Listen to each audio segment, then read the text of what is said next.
करता है प्रमोटर और दूसरे सीक्वेंसेस के ऊपर। इसके अलावा यहाँ पे भी कुछ सीक्वेंसेस और भी प्रेजेंट होते हैं। मींस पर्पल कलर वहां पे एक्सप्रेस होगा या नहीं होगा वो सिर्फ इस जीन के ऊपर डिपेंड नहीं कर रहा, उसके प्रमोटर और टर्मिनेटर के ऊपर या दूसरे सीक्वेंसेस पे भी डिपेंड करता है। अगर प्रमोटर एक्टिवेट होता है तो वो जीन एक्सप्रेस करेगा, अगर प्रमोटर एक्टिवेट नहीं है तो वो जीन एक्सप्रेस नहीं करता है। इसको हम एक और एग्जांपल से अंडरस्टैंड कर सकते हैं। जैसे आप सभी को पता है कि जाइगोट से हमारी लाइफ स्टार्ट होती है। जाइगोट के अंदर 46 क्रोमोसोम्स होते हैं। सभी क्रोमोसोम्स के ऊपर वैसे ही जीन प्रेजेंट है जो फिलहाल हमारे बॉडी के अंदर प्रेजेंट है। जाइगोट से डेवलपमेंट स्टार्ट होता है, बर्थ होता है बेबी का। बेबी के बर्थ के टाइम पे अगर बर्थ जो बेबी है उसकी बॉडी को अगर आप अपनी बॉडी से कंपेयर करेंगे तो बहुत सारे डिफरेंस आपको देखने को मिलेंगे। फॉर एग्जाम्पल टीथ, क्या जो न्यू बोर्न बेबी है क्या उसके अंदर टीथ हैं? तो नहीं होते हैं टीथ। लेकिन जो हमारे सेल के अंदर जीन्स हैं सेम वही जीन्स तो वहां पे भी प्रेजेंट है, तो फिर टीथ क्यों नहीं बने? तो एक्चुअल में जो प्रमोटर है वहां पे उसने टीथ बनाने वाले जीन को रोक के रखा हुआ है। तो इनहेरिटेंस, किस कैरेक्टर का इनहेरिटेंस होगा, उसका एक्सप्रेशन होगा, वो उस प्रमोटर या दूसरे रेगुलेटरी सीक्वेंसेस के ऊपर डिपेंड करता है। जब वो एक्टिवेट हो जाएंगे तो वो जीन एक्सप्रेस करेगा और वो कैरेक्टर अपीयर हो जाएगा। इसलिए जो रेगुलेटरी सीक्वेंसेस है प्रमोटर भी रेगुलेटरी सीक्वेंसेस में ही आता है, तो ये भी जीन की एक्टिविटी को कंट्रोल करते हैं। और कुछ केसेस में इन्हीं प्रमोटरी या रेगुलेटरी जीन जो सीक्वेंसेस हैं उनको हम रेगुलेटरी जीन्स बोल देते हैं। तो यहां पे अब थर्ड डेफिनेशन बन गई है, means segment of DNA which can regulate the expression of another gene, या एक पर्टिकुलर जीन के एक्सप्रेशन को जो कंट्रोल करता है उस सेगमेंट को भी जीन बोला जाता है। So, inheritance of a character is affected by promoter or other regulatory sequences. So, sometimes regulatory sequences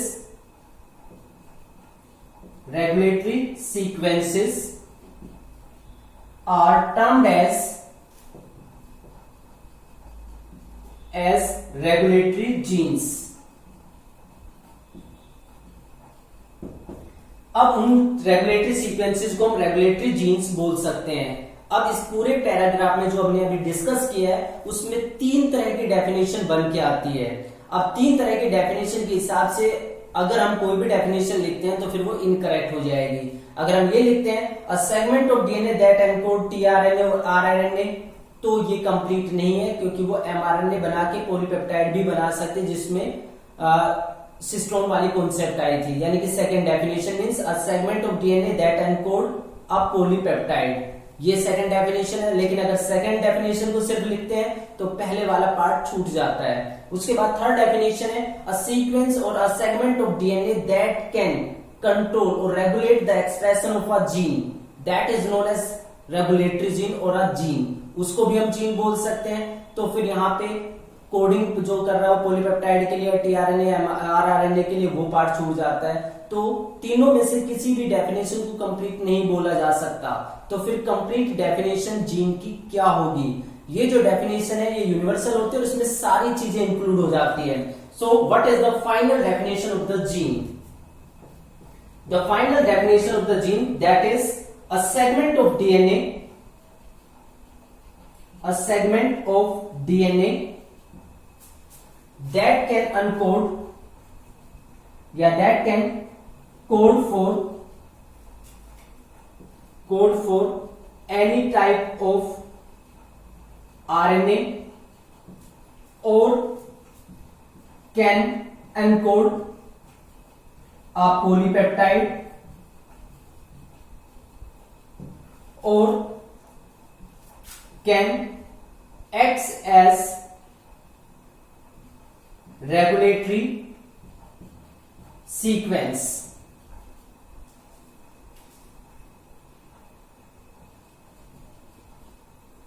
is known as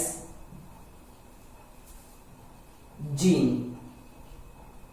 यहां पे जीन की डेफिनेशन रेगुलेशन कंप्लीट हो जाते हैं, मींस डीएनए का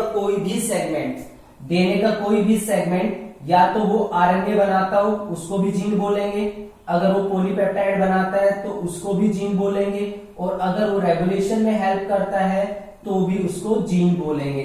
तो तीनों में से कोई भी काम अगर डीएनए का एक पर्टिकुलर सेगमेंट करता है, मींस या तो आरएनए बनाता हो या वो पॉलीपेप्टाइड बनाता हो या वो रेगुलेशन में हेल्प करता हो, तब उस सेगमेंट ऑफ डीएनए को हम जीन बोलते हैं। अगर इन तीनों में से वो कोई काम नहीं करता है तब हम उसको जीन नहीं बोलते हैं, और वो जनरली नॉन कोडिंग पार्ट होता है जो हमारे जीनोमिक डीएनए के अंदर प्रेजेंट होता है। तो हमारा जो जीन है, जीन का मतलब हो गया कोई भी आरएनए बनाने वाला सेगमेंट, कोई भी प्रोटीन या पॉलीपेप्टाइड बनाने वाला सेगमेंट, या जो रेगुलेशन में हेल्प करता है। तीनों में से कोई भी काम करता है तो उस सेगमेंट को हम डेफिनेटली जीन बोलते हैं। So that is all about the transcription unit and the gene.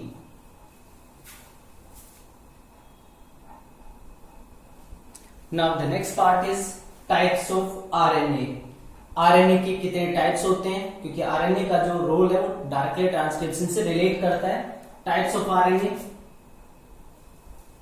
That is rRNA, tRNA, mRNA, genomic RNA,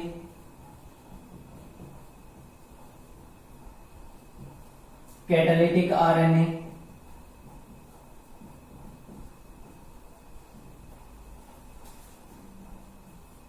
then small nuclear RNA,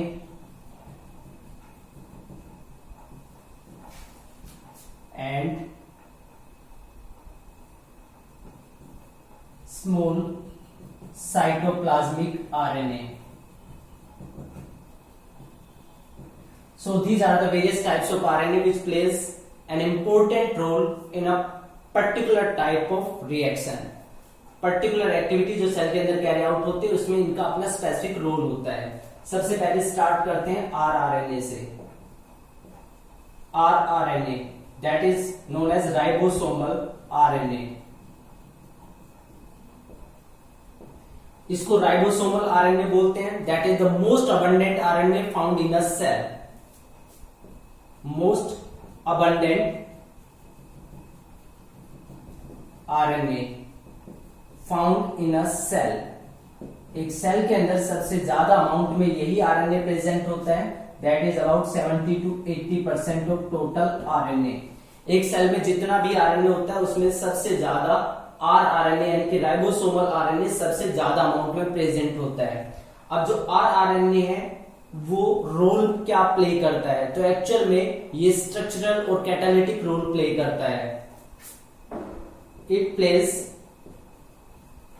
structural and catalytic role. Structural और कैटालिटिक रोल ये दो role play करता है एक particular cell के अंदर. अगर structure की बात करें तो जो राइबोसोम्स हैं, राइबोसोम्स को बनाने के लिए आरआरएनए यूज होता है. It is a constituent of ribosomes. ये राइबोसोम्स का कॉन्स्टिट्यूएंट होता है, राइबोसोम्स को बनाता है. अब जो राइबोसोम्स हैं, अगर हम बात करें प्रोकैरियोटिक सेल की, प्रोकैरियोटिक सेल में 70S टाइप का राइबोसोम प्रेजेंट होता है. और आपको पता है कि कोई भी राइबोसोम होता है वो दो सब यूनिट से मिलकर बना होता है.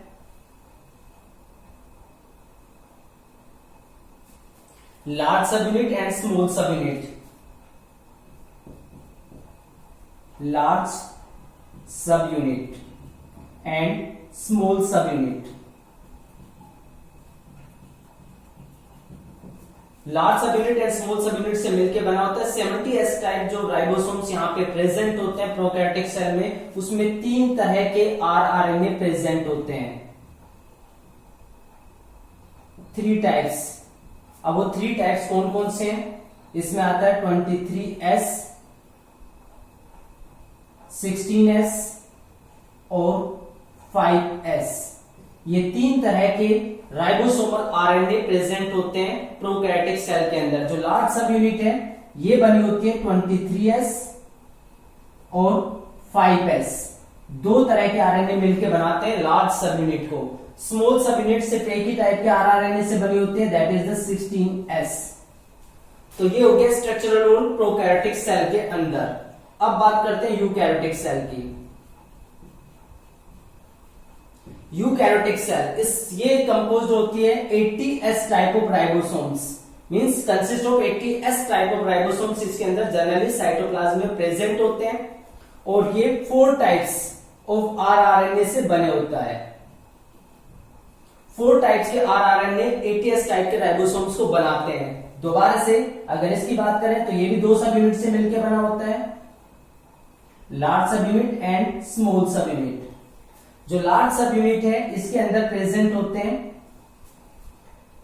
जैसे यहां पे ये हो गया 50s और ये होता है 30s। यहां पे ये वाली जो सब यूनिट है ये होती है 60s और ये वाली यूनिट होती है 40s। तो 2 सब यूनिट है। अब यहाँ पे आरआरएनए कौन से टाइप का आरआरएनए बड़ी यूनिट को बनाता है और कौन सा स्मॉल यूनिट को बनाता है। तो लार्ज यूनिट की बात करें तो इसके अंदर एक आरआरएनए होता है 28s टाइप, सेकंड होता है 5.8s टाइप और थर्ड होता है 5s type.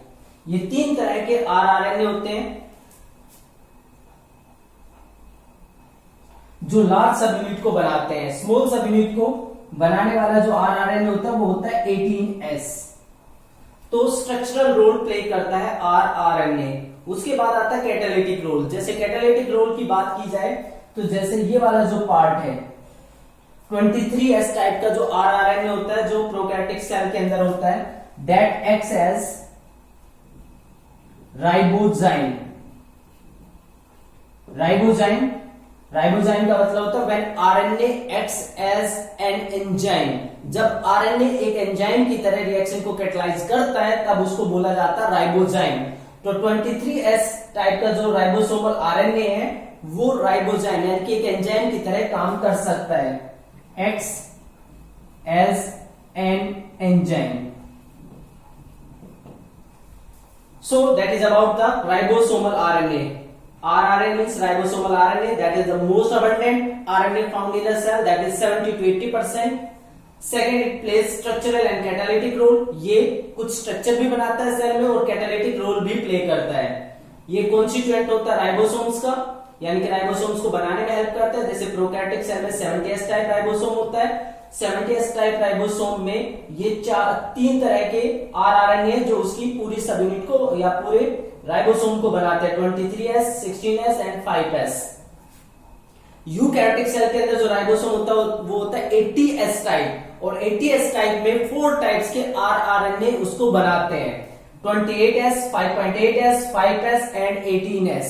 So that is the constituents RRNA of the particular 80s type of ribosome। 80s type of ribosome इनसे बना होता है। स्ट्रक्चरल रोल हो गया। कैटालिटिक रोल की बात करें तो जो प्रोकैरियोटिक सेल है उसमें 23s टाइप का जो आरआरएनए होता है वो एज अ राइबोजाइम काम करता है, मींस रिएक्शन को कैटलाइज करता है ट्रांसलेशन में, मींस प्रोटीन के फॉर्मेशन में। पेप्टाइडिल ट्रांसफरेज एक एंजाइम होता है जो पेप्टाइड बॉन्ड बनाने में यूज होता है, वहां पे ये एक एंजाइम की तरह काम करता है। So that is all about the rRNA.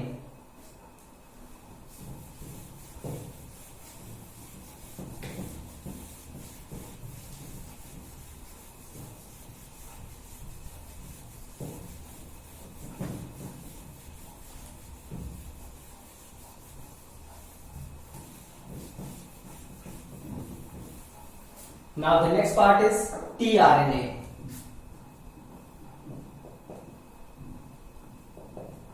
tRNA, that is the transfer RNA. Transfer RNA इसको बोलते हैं। It is also known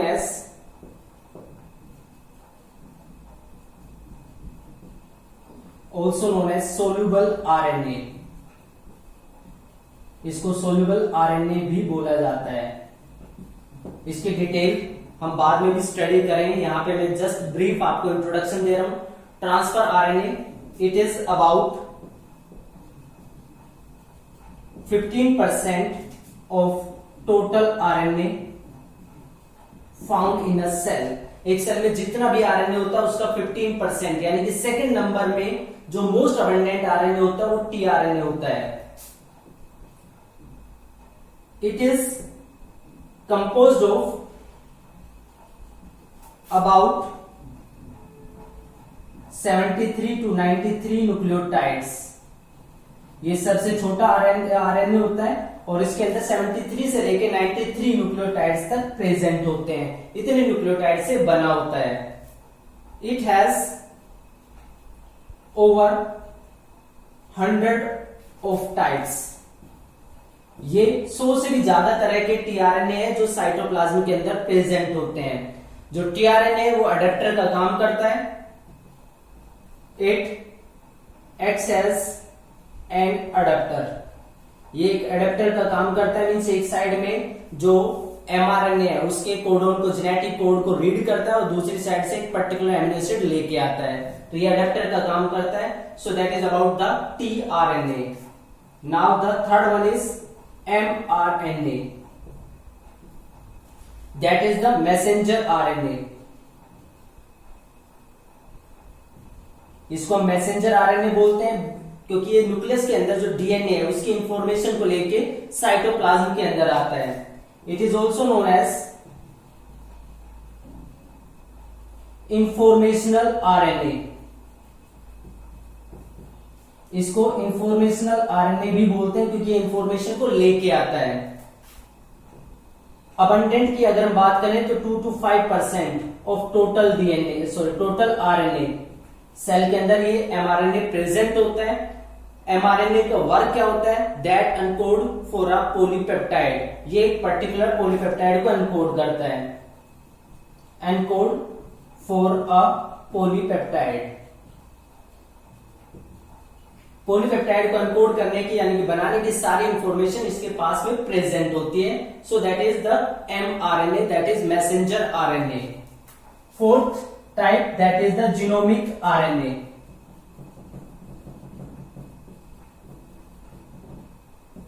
Genomic RNA means in some organisms RNA acts as the genetic material.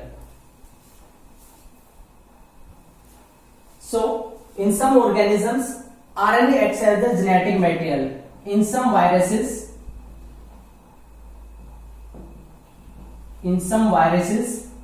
RNA acts as genetic material.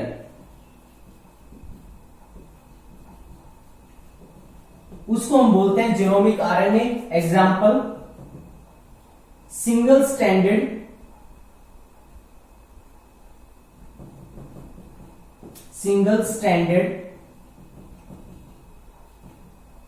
RNA in TMV, tobacco mosaic virus. Tobacco mosaic virus में single standard RNA present होता है जो कि genomic RNA की तरह act करता है। Fifth type का आरएनए है catalytic RNA. Catalytic RNA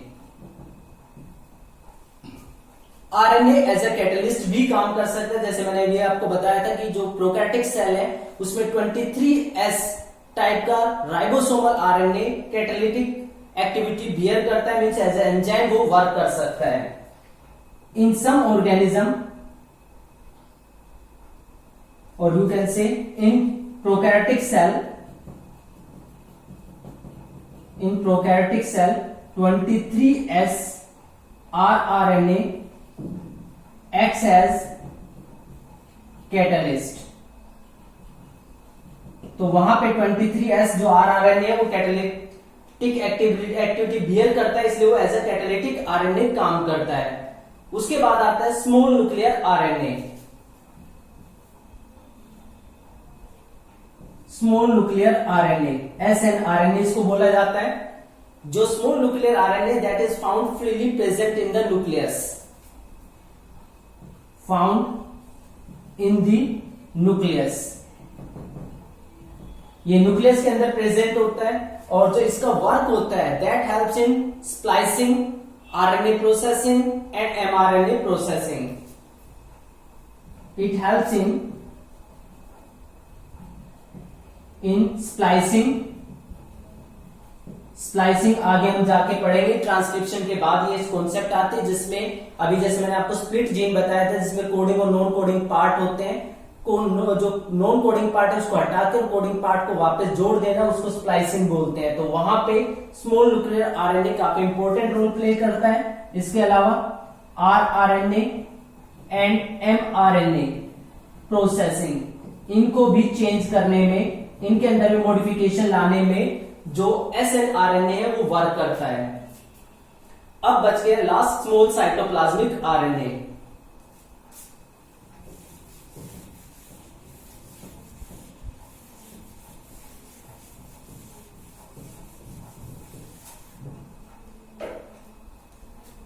Seven, small cytoplasmic RNA. It is found in this cytoplasm. ये साइटोप्लाज्म के अंदर प्रेजेंट होता है। एग्जाम्पल है इसका 7S type.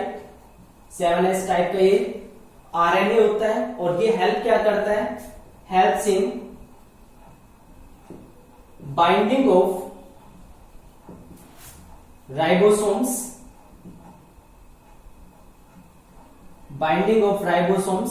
with endoplasmic reticulum.